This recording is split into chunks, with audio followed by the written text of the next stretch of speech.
Hey everyone, welcome back to another episode of Yu-Gi-Oh! Power of Chaos, Joey the Passion. As I always say, I do appreciate you being here for the journey, and it has been a journey. So let's not waste any more time. Let's just jump right into a match duel and see exactly what Mr. Wheeler has in store for us today.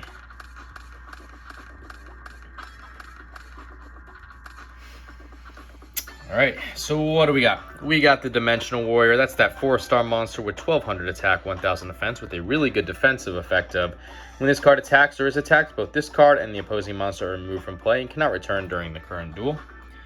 We have the Snatch Duel, really powerful magic card. Take control of one of your opponent's face-up monsters. Your opponent gains 1000 life points at each of his or her standby phases. Harpy's Brother, 4-star monster with 1800 attack, 600 defense. Got the Penguin Soldier, 2-star monster, 750 attack, 500 defense, with a good flip effect of you can return up to 2 monster cards from your field to the owner's hand. We have the Magic Drain, which is that counter trap card where you can activate this card when your opponent activates his spell card. If your opponent cannot immediately discard one spell card from his or her hand, negate the activation of the spell card and destroy it. And last but not least, we have the Island Turtle, which is a 4-star monster with 1100 attack and 2000 defense. I'm going to start off with that Island Turtle in defense mode, as it is our highest attack or defense monster that we have. And if he's going to take life point damage, I'd rather him do it through the Island Turtle being defense mode. And we'll throw the Magic Drain down and see what deck we're dealing with, as well as what he's going to do. Gemini Elf. Is this... I think this could be the Spellcaster Fiend deck, or it could be the Toon World deck. I think Gemini Elf is in both of them. I'm not 100% sure. It is the Toon World deck. Okay. So he's probably going to sacrifice here. Yeah, let's try to not get that. So first things first, he did summon the Gemini Elf, which is a 4-star monster, 1900 attack, 900 defense. As I've said multiple times in this series, this is the highest attacking monster you can have in the entire game that does not require a tribute and does not come with a negative effect. Love when I have this card, hate when my opponent has it. And he is activating Toon World, which is that continuous magic card where this card is activated by paying 1000 life points. I'll try to stop it so that I don't have to deal with like Toon Summon Skull, because I'm assuming he's going to sacrifice the Gemini for Toon Summon Skull. We'll see. I'll just go along and set this card here. Let me give you a little hint. You better be careful, because this card's a trap. Oh, or Toon Mermaid. Okay, so what did he do? He did get the Toon Mermaid on the field, which is that 4-star monster with 1400 attack, 1500 defense, with an effect of this card cannot be summoned unless Toon World is on the field. This card cannot attack in the same turn that it is summoned. Pay 500 life points each time this monster attacks. When Toon World is destroyed, this card is also destroyed. If your opponent doesn't control a Toon monster on the field, this card may inflict direct damage to your opponent's life points. If a Toon monster is on your opponent's side of the field, your attacks must target the Toon monster. So I did try to activate the Magic Drain, but instead he did discard the Seabeak's Blessing, which is a counter magic card where you can activate this card when your monster card inflicts direct damage to your opponent's life points. Increase your own life points by an amount equal to the direct damage that you were inflicted. And he did play 2 more cards face down. So we got the Call of the Haunted, which is that continuous trap card where select one monster from your graveyard and a special summon in face-up attack position. When this card is destroyed or removed from the field, the summon monster is destroyed. If the summon monster is destroyed, this card is also destroyed. So I have, I think, 2 options here. I can use Snatch Steal and take the Gemini Elf and use it as my own weapon. He can't have... If one of these is Magic Jammer, he can't use it because he has no cards. Or I can use the Dimensional Warrior to attack the Gemini Elf directly. I'll lose some life points, but it will banish it from play. I think because he doesn't have... This can't be Magic Jammer, or it can be, but he just can't activate it with no card in his hand. I'm pretty free to activate Snatch Steal. It could be Mystical Space Typhoon, so that could be a cause for concern, but let's find out. I am going to go the Snatch Steal route. I am going to try to take his Gemini Elf. Looks like it worked. I'll summon the Harpy's Brother in attack mode. I'll throw my Island Turtle in attack mode as well. And we will go to work here. So we're going to use his own Gemini Elf to attack the Toon Mermaid. Okay, he does have Magic Arm Shield. Looks like I am going to lose my Island Turtle as a result. but that's acceptable. Magic Arm Shield, it is a trap card where you can activate this card when your opponent announces an attack. Select one of your opponent's face-up monsters on the field and designate it as a target of attack. So, lost the Island Turtle as a result, but he does take the life point damage, and we'll use the Harpy's Brother to get rid of his Toon Mermaid as well. He will be at 6,700 life points after this turn, since Snatch Steal will gain him 1,000, but we're in a good commanding position.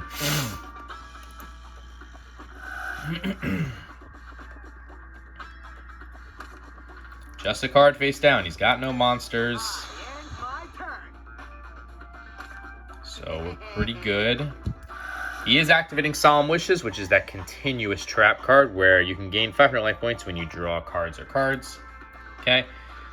We drew Tribute to the Doomed, one of my all-time favorite cards. If you, again, have been following this series, this card did once help me win a tournament, so it has a special place in my heart. Discard one card from your hand to the graveyard to destroy one monster card on the field, regardless of position.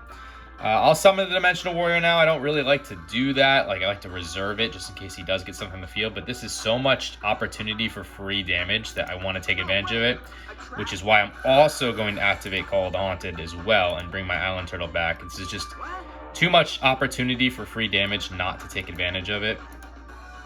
I am curious what that last card face down is, but I don't think it's anything we have to worry about, as he would have activated it if he could have prevented the life point damage. So, yeah.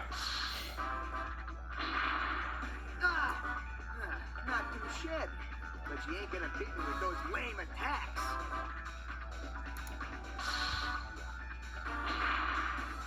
So unless he can do something this upcoming turn, this will be his last turn. And I don't even know what he would be able to draw to really get us in a really bad spot. No, he has no cards in his hand. He needs a powerful, I guess, a Gemini Elf, but then I would just sacrifice my own Gemini Elf next turn. I can't foresee anything that he could draw to get him back in this game.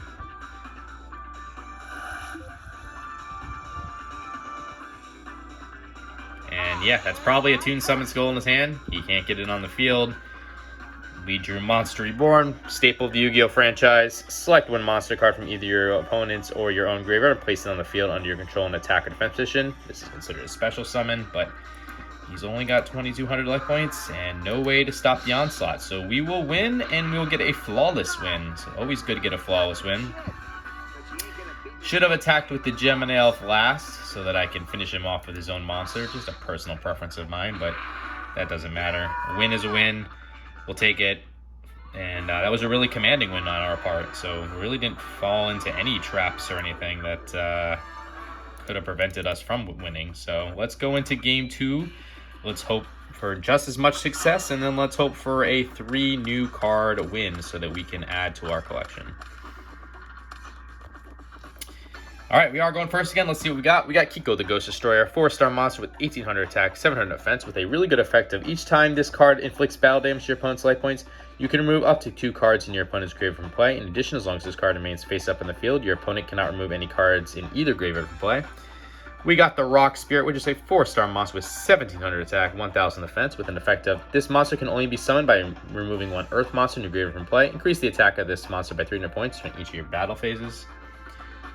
The Mask of Brutality, which is an equipped magic card where a monster equipped with this card increases attack by 1,000 points and decreases the defense by 1,000 points. Pay 1,000 life points during each of your standby phases. If you cannot, this card is destroyed. Share the Pain. Offer 1 monster on your side of the field as a tribute. Your opponent must select 1 monster on his or her side of the field and offer it as a tribute. So that's a spell card. We got the Mystical Space Typhoon, also a spell card, a counter spell card, destroy 1 spell or trap card on the field, and we got the Island Turtle again. So I will start off with the Island Turtle in defense mode. I will throw Share the Pain down kind of more as of a bluff. If he wants to destroy something, I feel like he can destroy that card. It's a good card, but I do want to start burning resources of his if he does have a Mystical Space Typhoon or something. I activate my spell card. Toon World again. All right, he's had it multiple times now. Will he sacrifice? There's the Toon Summon Skull. So Toon Summon Skull is a 6-star monster with 2500 attack, 1200 defense. It has basically the same effect as the Toon Mermaid, but we'll read it. This card cannot be summoned unless Toon World is on the field. This card cannot attack in the same turn that is summoned. Pay 500 life points each time this monster attacks. When Toon World is destroyed, this card is also destroyed. If your opponent doesn't control any Toon monster on the field, this card may inflict direct damage to your opponent's life points. If a Toon monster is on your opponent's side of the field, your attack must target the Toon monster. He did summon the Nimble Momonga, which is a 2-star monster with 1000 attack, 100 defense. With an effect of when this card is sent to the grave as a result of battle, increase your life points by 1000 points. You can also take cards of the same name from your deck and special summon them on the field in face down defense position. The deck is then shuffled. So I am somewhat happy that I didn't have to deal with the Nimble Momonga, him getting 2 more on the field. So that's a positive there. He did play 2 more cards face down as well. Yeah, let's just try to get rid of this Toon Summon Skull. I will just activate the Share the Pain. Why not? And I will sacrifice my Island Turtle. Let's see if he can stop it.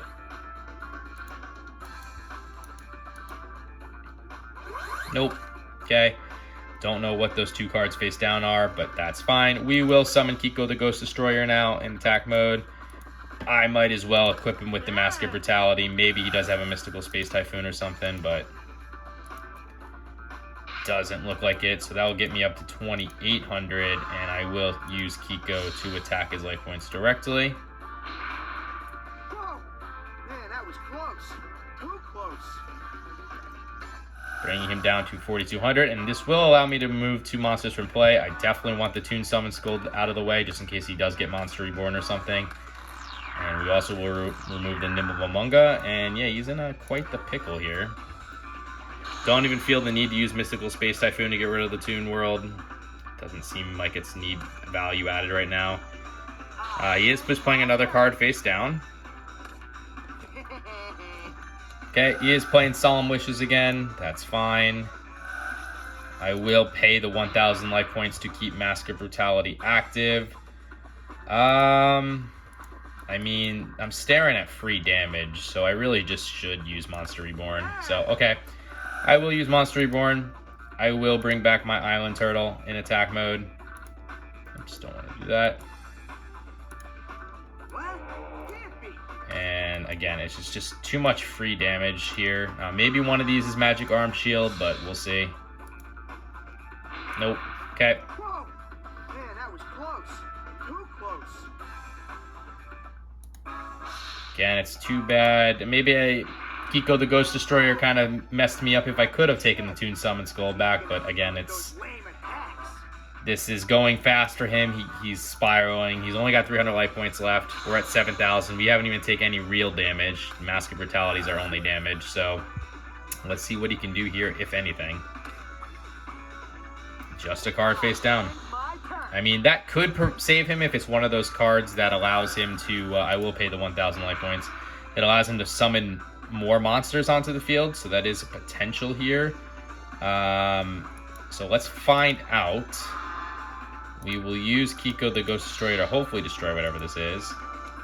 It is a Giant Germ, so yeah, this will buy him a turn. So Giant Germ, 2-star monster with 1000 attack, 1100 defense with an effective. When this card is sent to the grave as a result of battle, inflict 500 points of direct damage to your opponent's life points.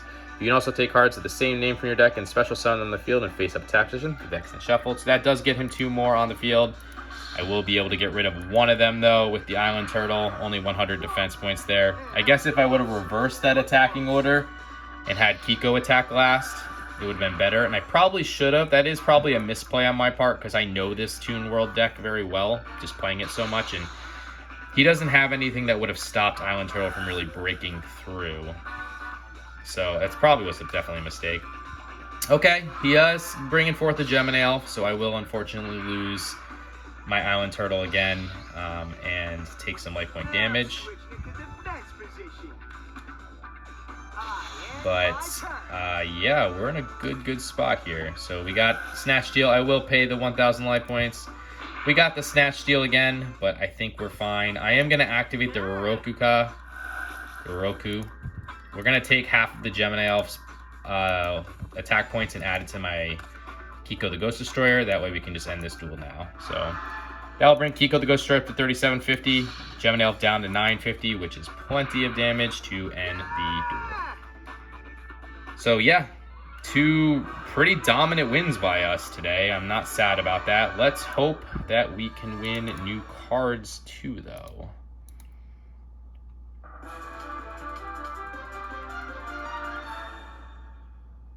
Okay, 2 new cards. Staple of Mr. Wheeler right here, Red Eyes. Not a good card by any means of the imagination, but does add to our collection. So let's take a look at them.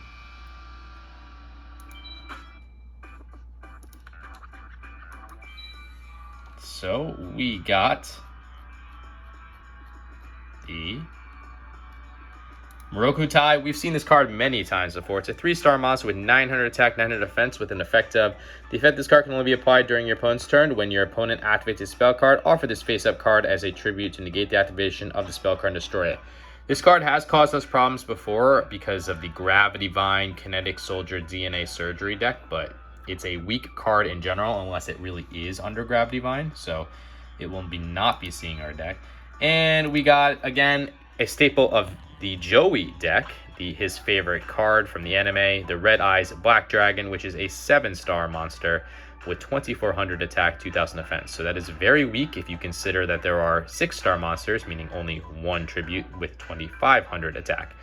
So that will definitely not be seeing our deck, but it does help get us closer to the completion percentage, which now we are at 165 out of 350 cards for 47.1%. So anyway, guys, I hope you enjoyed this episode. If you did, consider liking, commenting, subscribing, all that fun stuff.